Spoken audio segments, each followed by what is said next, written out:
Any ideas on what to do? Draw it. Yeah, so initially, what's initially? T equals 0, isn't it? Because that's the beginning of time, isn't it? And beginning of time, we've got this vector that is there, isn't it? We know that this length here is AI, and this is 6J. How do I know that? It tells you in the question. From here, isn't it? And it says initial vector velocity is that, all right? Now, is that the vector equation, or is that just the initial vector velocity? Initial. Initial, all right? So it's just like in one of the previous questions, it may have said the initial speed is 30 meters per second. This is the same thing, except it's written in vector form, okay? So let's look at the question.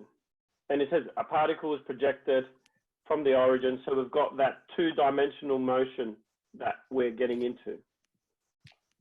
And it says express velocity at time t in the form v equals that, right? Now, what happens is that in this type of motion, we have motion in two directions. What are the two directions? Up and across. Yep, and that's x, which is going back to the horizontal axis, hasn't it?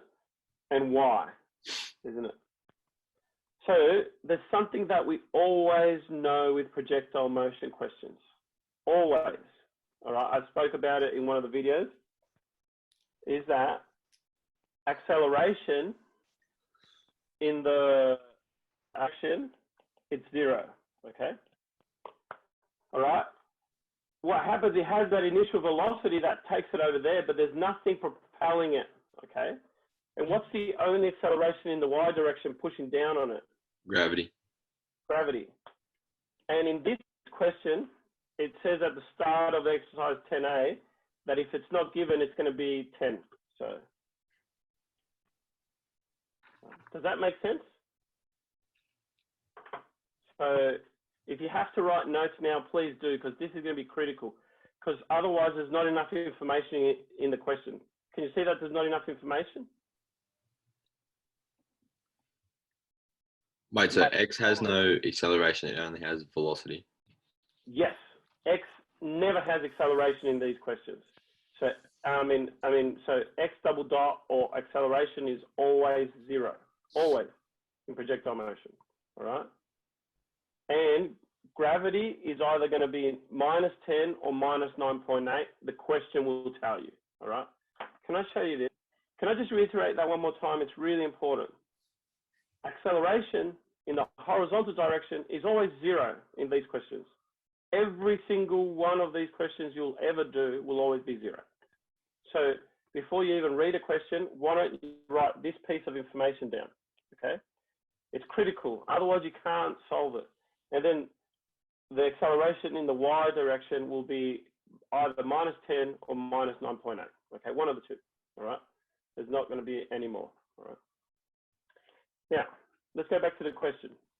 What does it say? Express velocity, isn't it? We've got acceleration here. How do I express velocity? What do I have to do?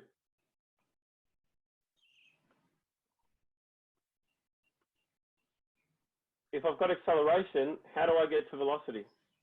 I have to integrate it, don't I? So I have to integrate. So what's the integral of x double dot? Plus c. Yeah, plus c1, isn't it? And let's do this one.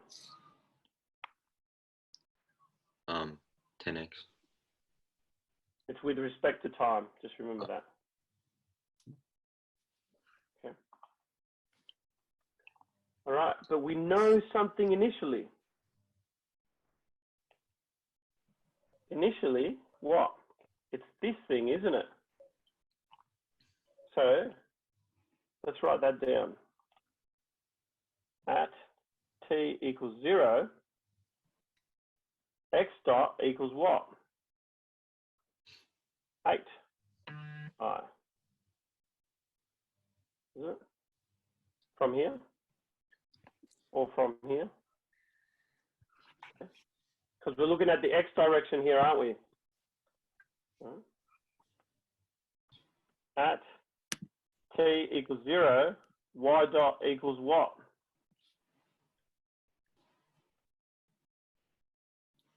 Six j, doesn't it? That's what it tells us. Here, and we drew it here, didn't we? Okay. So what does that mean? That means that C2 is 6j, isn't it? And C1 is 8i, is it?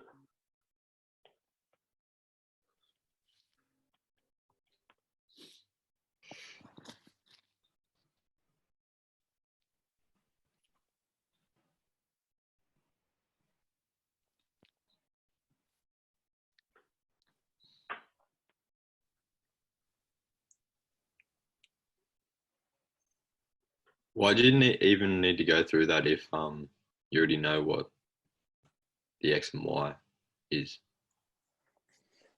You do have to go through that, but I do understand that you can probably get there because of these assumptions at the start of the 0 and the -10. Is that what you're talking about? Yeah. Is that, yeah. Yeah, just make sure you write in enough information for it, like has it, okay? So that means that V is equal to the x value is just going to be 8i plus, and it's going to be this whole thing, minus 10t plus 6j. And the j applies to both of these because j is just talking about the y direction. So if anything, I've written this wrong. A couple of things. When we do projectile motion, we've got motion in two directions, x and y. So we always have to account for both of them. So it's almost like we're doing double the amount of sums, all right? So if we have acceleration, velocity, and displacement as in advanced motion, in projectile motion, we have those three things, but in the y direction and also the x direction, okay? So that's why it's really important to split them up into two things. Yeah. All right, what's the next question asking? What is displacement? What do we have to do to these things? Velocity to displacement, what do we do? Integrate. Integrate. So we need to integrate again.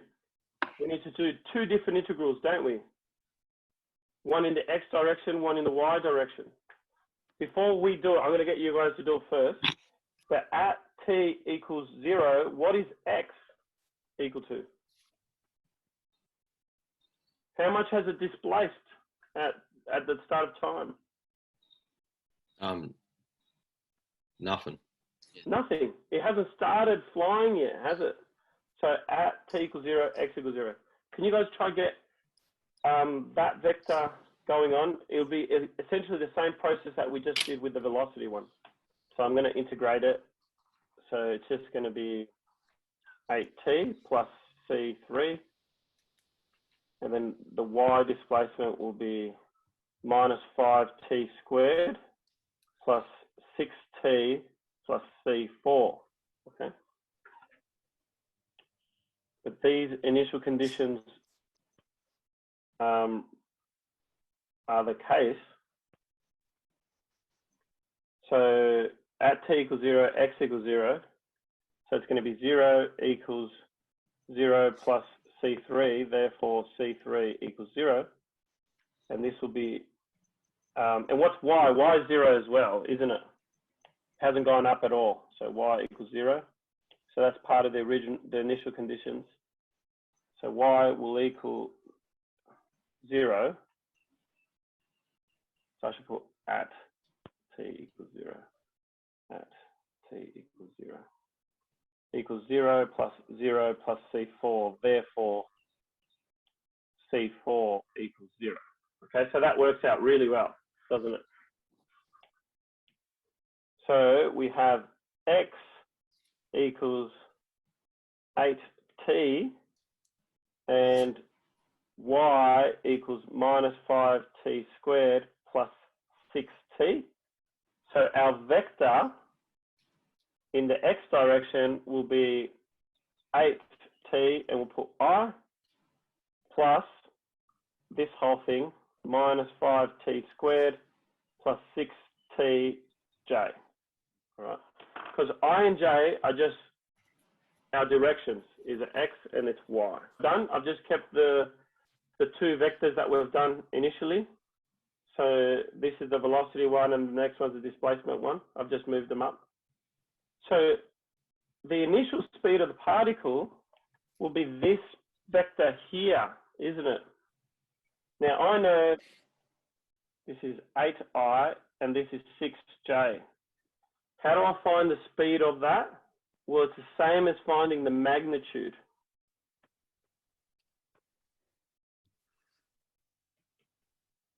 Okay. So when it says the initial speed of the particle, I need to find the magnitude. Okay. So maybe write that as notes. 10, sir. Pardon? It's 10. Yeah, it is, because it's going to be square root of 100, because that's 64 plus 36.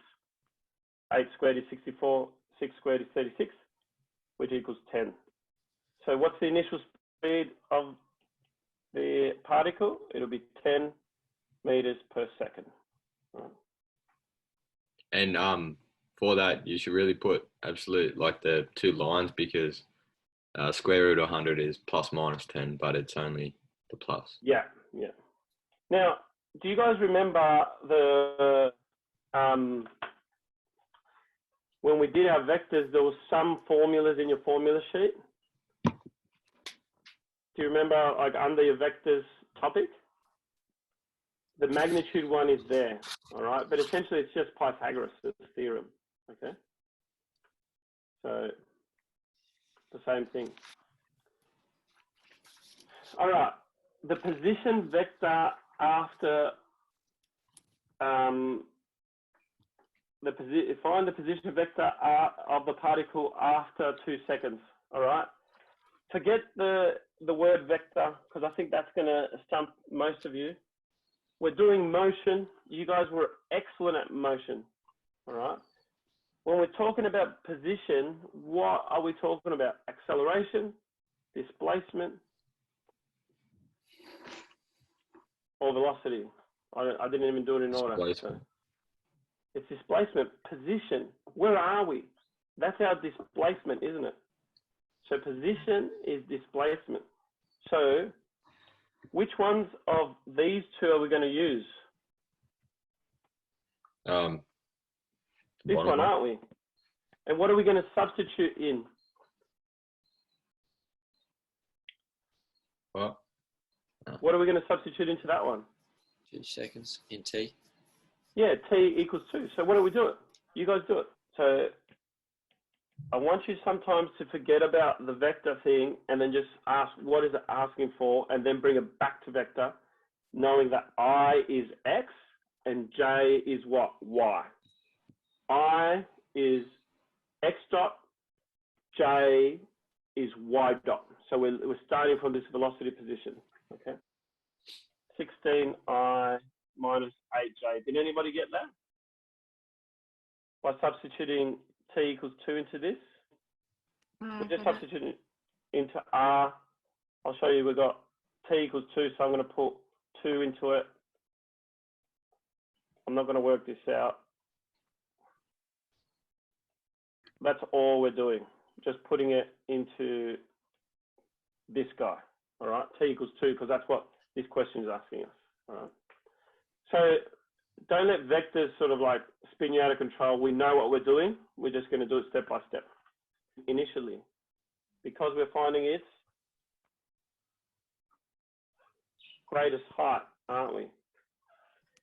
And if we look at this part, what type of graph is that? Isn't that a parabola? Oh, the Yeah. R equation. Like Yeah, and is it a positive or negative parabola? positive. Negative.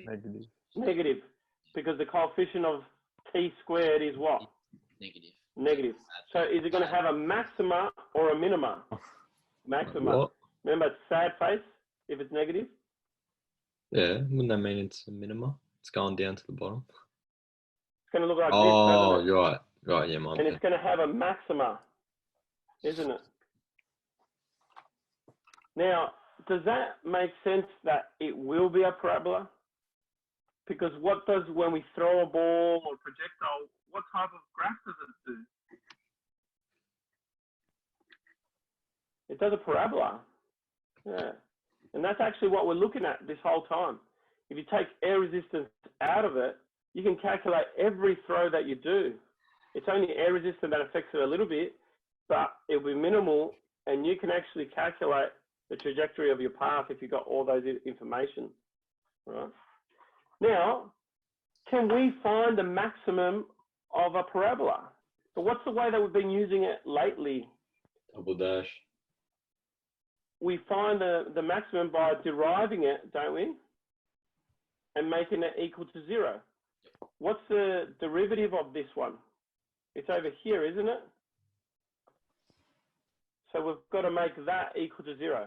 So max when V equals 0, and in this case, we're just going to use this bit. So we're going to go minus 10t plus 6 equals 0. And we actually get the same thing. Minus 10t equals minus 6.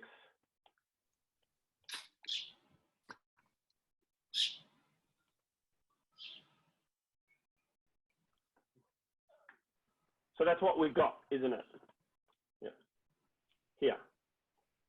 I just showed you 3 different ways of getting the same sort of answer. We're just finding the maximum.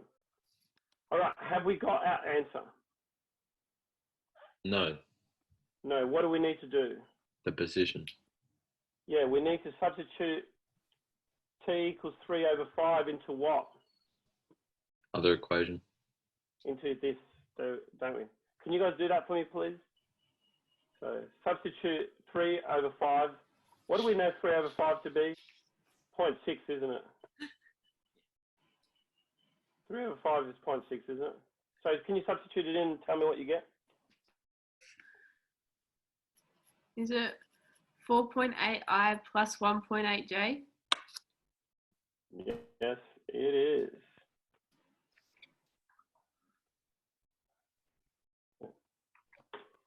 Exactly the right answer. Yes.